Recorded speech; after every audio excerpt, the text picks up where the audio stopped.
Somebody said, why have Muslims become blind to an accepting of secularism? I don't know which way you meant it. Are you saying Muslims are blind and they should accept it? Where's Hamza? Where are you, Hamza? You signed it. Hamza Abdullah. Where? Stand up. Hamza, where are you? Assalamu alaikum, Hamza. Oh, you got your hands full. Jazakallah khair. Jazakallah khair. Are you saying, are they blind and they should not accept it? If yes, put your hand up. Okay, that's what I thought. Sorry I bothered you. Didn't realize you had your hands full. He's holding a real Muslim, by the way. All the babies are Muslim. So, first of all, what is secularism? Can you really imagine anybody can have their religion on the inside, but it doesn't affect their outside? How? Because for us, it's not the word religion in English anyway. English is the one that's a problem, by the way. It's not the Arabic, it's not Islam. English does not have a word for deen.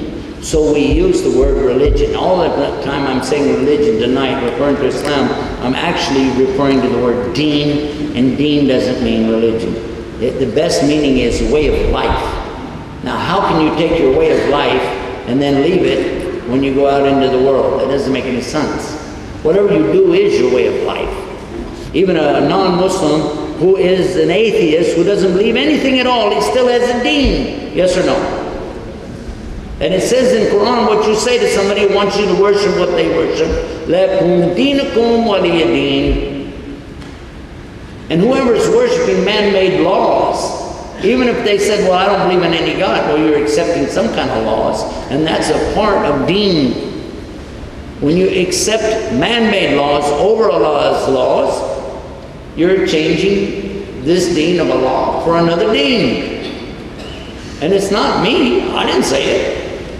Allah said it. Al-yawma akmaltu lakum dinakum wa akmaltu alaykum ni'mati wa raditu lakum al-Islam dinan. Chapter 5, verse 3, Surah Al-Ma'idah. What did Allah say? He's the one who's bestowed upon you this great what? Favor. He has perfected deen for you, given you the best of his favors, and chosen for you to submit to him in al-Islam. Makes sense? So why do you want to talk about secularism? There really is no such thing, not in reality. It says, where in the world did you ever see anybody who could come out of their house in the day and leave everything they believe inside their house and it doesn't affect them in their decision? That isn't such a thing. Even if somebody said, well, I can do that. When I'm with the Jews, I'll be like a Jew. When I'm with the Christians, I'll be like a Christian. And when I'm with the Muslims, I can be like they are. Or when I'm with somebody who don't believe anything, I can be like that. We have a name for that. Munafiq.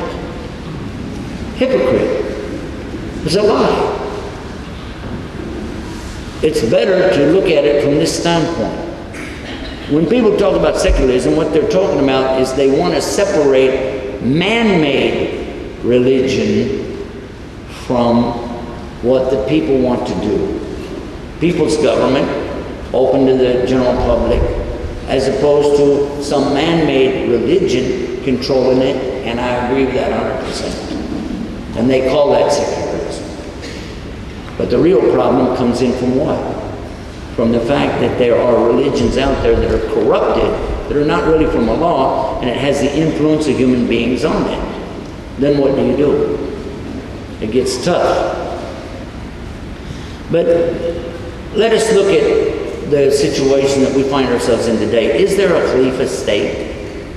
Is there a Khalifa? No. Is there Islamic State? No. So why are you getting all upset about this and making a big deal out of it? I'm going to ask you a fair question. I used to ask this When I first came to Islam, I heard Muslims making these kind of statements. We need to have a Khalifa state, we need to do this, and I would watch them. How many of you know that most of the Muslims today, if we lived in an Islamic state, you'd be lucky if we didn't cut our heads off? I'm serious. If somebody really wanted to go through and apply Islamic law really all at once, on us, we couldn't take it. Because we're too used to doing everything our own way. We just talk about it. Somebody issues a fatwa and you go, I don't like that. You can't do that in Islamic State. And we're not ready for that. We're way too loosey-goosey. Take it easy. Until you can obey the ruler that's over you, you're sure not ready to obey a Khalifa. You're really not. Let's go step by step. When we're talking about people that don't even know where Allah is, let's, take it easy. Be happy. Be happy and know this. Allah is still going to accept your Islam from you. Because you do believe in Allah. You are trying. You came here tonight. That's a good thing. And remember that leadership, even if they're not a Muslim, is still what Allah has given us. And it's our duty, and it says in the Quran, to obey Allah, obey the messenger, and obey those in authority over you. That's what it says. So if you say, well, he's secular. No, he's not. He's a human being. He may think he's secular, but he's still a human being. As long as they don't make laws or rules that are against Islam, against our beliefs, then you've got to deal with it. And if they do make a law that's against what you think is Islam, you need to talk to the scholars first, and then the scholars need to go and talk to them and see what they can do to resolve it. And if they still don't resolve it, then you get up in the night and you cry and pray to Allah to guide the leaders. That's how it works. And you said, oh, that's too complicated. Duh. That's what I just told you. You're not ready yet. Long way off. This is not something where you just go in and be like they did in Russia 100 years ago and just go in and try to take over. It doesn't work like that. Allah will never let it happen. You want to take charge of something, take charge of yourself. Get a grasp on yourself, get a grasp on reality. We live in a real world, and it's round, and it goes everywhere. And there are people all over that we're supposed to be caring about. Do you really care about the non-Muslims? And if you said yes, then I want to ask you a simple question. How come none of them are here tonight? Just a few, 6 or 7. How come you didn't bring any with you? So, don't throw that out. Okay? Take it easy. We're all, step by step, trying to get close to Allah.